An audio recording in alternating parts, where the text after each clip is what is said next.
Hi friend, microbiology teacher की video series में आप सभी का स्वागत है।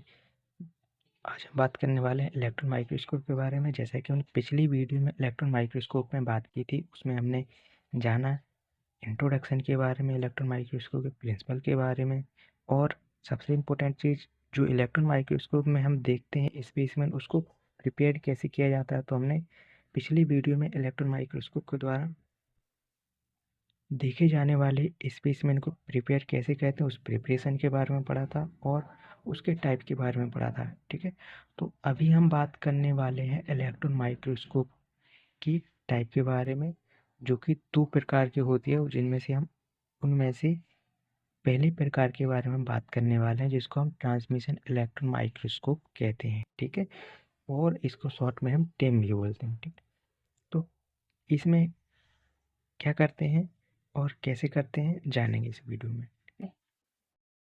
In this microscope, electrons are transmitted through the specimen to form an image। ठीक है, इसमें क्या करते हैं, टेम माइक्रोस्कोप इलेक्ट्रॉन माइक्रोस्कोप में इलेक्ट्रॉन्स को हम स्पेसिमेन के थ्रू ट्रांसमिट करते हैं, या जो हमारे इलेक्ट्रॉन है उनको हम स्पेसिमेन से होकर ट्रांसमिट कराते हैं।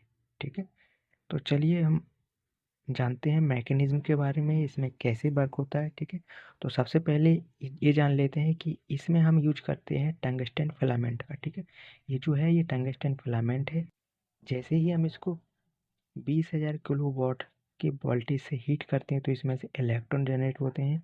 तो इलेक्ट्रॉन जनरेट होके यहाँ क्या होता है, इलेक्ट्रॉन जनरेट होते हैं, इलेक्ट्रॉन के बाद यहाँ इलेक्ट्रॉन बीम बनता है। ठीक है, इलेक्ट्रॉन बीम जो बनता है, इलेक्ट्रॉन बीम बनने के बाद क्या होता है, ये मान लीजिए ये हमारा इलेक्ट्रॉन बीम आता है, ये इलेक्ट्रॉन बीम आता है, और ये हमारा कंडेंसर। ठीक है, तो कंडेंसर इसको कंडेंस करता है, ये इलेक्ट्रॉन आने वाले इलेक्ट्रॉन बीम को कंडेंस करता है। ठीक है, और कंडेंस होने के बाद ये जो इलेक्ट्रॉन बीम है ये कहाँ पड़ता है, हमारे स्पेसिमेन पे पड़ता है। ठीक है, इस स्पेसिमेन से होके ही हम इलेक्ट्रॉन बीम को गुजारते हैं। ठीक है, और याद रहे ये जो चैम्बर है, ये जो चैम्बर है सारा, इसको हम वैक्यूम रखते हैं। वैक्यूम क्यों रखते हैं, क्योंकि आने वाला जो इलेक्ट्रॉन्स है वो एयर पार्टिकल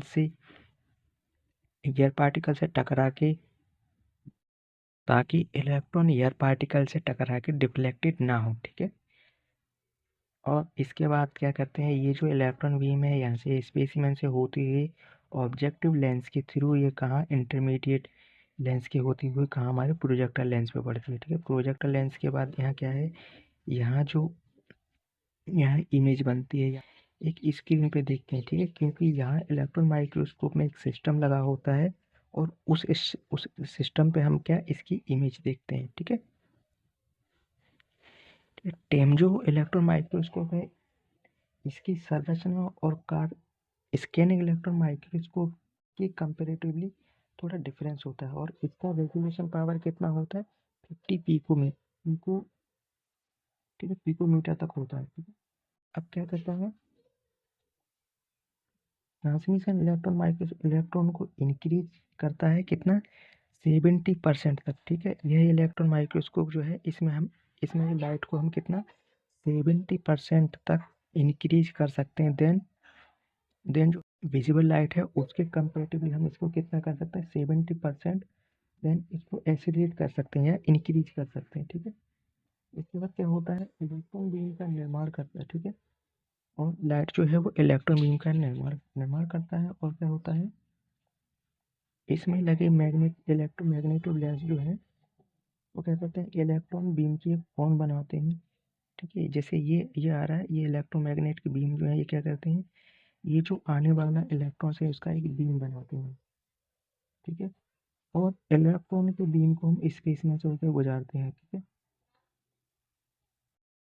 ठीक है, अब जो इलेक्ट्रॉन है, इलेक्ट्रॉन इस स्पेस में पे गुजरते हैं ना, क्या होता है, इलेक्ट्रॉन इलेक्ट्रॉन सैंपल में मौजूद मैग्नीफाई करेंगे। मैग्नीफाई करने के बाद ये मैग्नीफाई इमेज कहाँ आएगी, प्रोजेक्टर लेंस पे। प्रोजेक्टर लेंस के बाद ये स्क्रीन पे जो फ्लोरेसेंस स्क्रीन है उस पे दिखेगी। ठीक है, और इसमें क्या होता है, जहाँ पे ज़्यादा इलेक्ट्रॉन स्कैटर्ड होंगे, वहाँ वो जो स्क्रीन जो है, जहाँ पे ज़्यादा इलेक्ट्रॉन स्कैटर्ड होंगे वो एरिया हमें ज़्यादा डेंस या ब्लैक दिखेगा, ठीक है। और जहाँ से इलेक्ट्रॉन कम स्कैटर्ड होंगे वो एरिया हमें ब्राइट दिखेगा, ठीक है।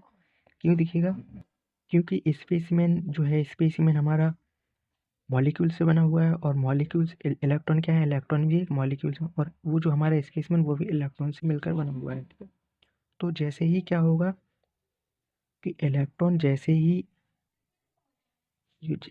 इलेक्ट्रॉन बीम स्पेसिमेन से होके आएगा, ठीक है। मान लीजिए अगर यहाँ यहाँ पे स्पेसिमेन ज़्यादा है और यहाँ इलेक्ट्रॉन की स्कैटरिंग ज़्यादा हो रही है, ठीक है। तो यहाँ जो प्रेजेंट इलेक्ट्रॉन्स हैं, जो आने वाले इलेक्ट्रॉन हैं, यहाँ प्रेजेंट इलेक्ट्रॉन्स को अपनी कुछ एनर्जी इनको दे देंगे, तो इनकी एनर्जी क्या होगी, कम हो जाएगी, और यहाँ से इलेक्ट्रॉन ज़्यादा स्कैटर्ड होंगे, ठीक है। तो ये जो एरिया है ये डेंस एरिया रहेगा, तो ये इसको हम क्या कहेंगे, डेंस एरिया। और इसकी जो प्रतिबिंब बनेगी वो कैसी बनेगी, डार्क बनेगी। और मान लीजिए ये जो स्पेसिमेन है, यहाँ स्पेसिमेन है, यहाँ क्या है, ये डेंस एरिया नहीं है, और यहाँ यहाँ इलेक्ट्रॉन की स्कैटरिंग कम हो रही है, तो क्या होगा, यहाँ से जो आने वाली इलेक्ट्रॉन्स हैं वो कम स्कैटर्ड होंगे, और इनकी जो फर्दर यहाँ जो इमेज स्क्रीन पे बनेगी वो ब्राइटर दिखेगी कंपेरेटिव टू डेंस एरिया की, ठीक है। अब हम बात करते हैं ट्रांसमिशन इलेक्ट्रॉन माइक्रोस्कोप के एप्लीकेशंस के बारे में, ठीक है। तो एप्लीकेशन देखते हैं। Transmission electron microscope is use to study cellular structure, viruses, protein and nano material, ठीक है। तो ट्रांसमिशन इलेक्ट्रॉन माइक्रोस्कोप का उपयोग कहाँ करते हैं, सेलुलर स्ट्रक्चर देखने के लिए, virus, protein and nano material को देखने के लिए यूज करते हैं, ठीक है। टेम aids in analyzing the structure of drug delivery systems such as nanoparticles and liposomes, ठीक है। जो ट्रांसमिशन इलेक्ट्रॉन माइक्रोस्कोप है ये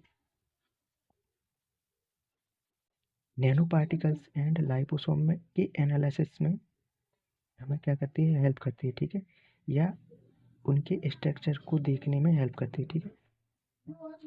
provide topographical, morphological, compositional and crystallize information, ठीक है। इसके थ्रू हम क्या करते हैं, topography, graphical and morphological components, compositional and crystalline information प्राप्त करते हैं। TEM is useful in study of ultra structure of tumour cells, ठीक है। और इसका इस्तेमाल हम ट्यूमर सेल्स के अल्ट्रा स्ट्रक्चर देखने के लिए उसके आइडेंटिफिकेशन में करते हैं, ठीक। एडवांटेज क्या है, TEM provide extremely strong resolution and magnification, ठीक है। जो है टेम है एक्सट्रीमली स्ट्रॉन्ग एंड मैग्नीफाइड हमें इमेज प्रोवाइड कराता है, ठीक है, with the great details.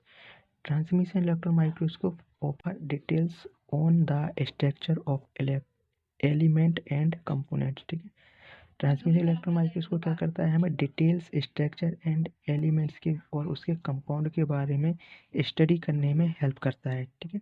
Disadvantage की बात करें, transmission electron microscope is bigger and costly, क्या है, ये बहुत बड़ा होता है और ये बहुत कॉस्टली होता है, ठीक है। एक्सपेंसिव सैंपल प्रिपरेशन है इसका, specially training and needed for operation and analysis, ठीक है। इसको चलाने के लिए एक स्पेशल ट्रेनिंग और एक एक ऑपरेट उसको ट्रेनिंग दी जानी चाहिए, या वो बहुत ट्रेंड होना चाहिए किसके लिए, इलेक्ट्रॉन माइक्रोस्कोप को ऑपरेट करने के लिए।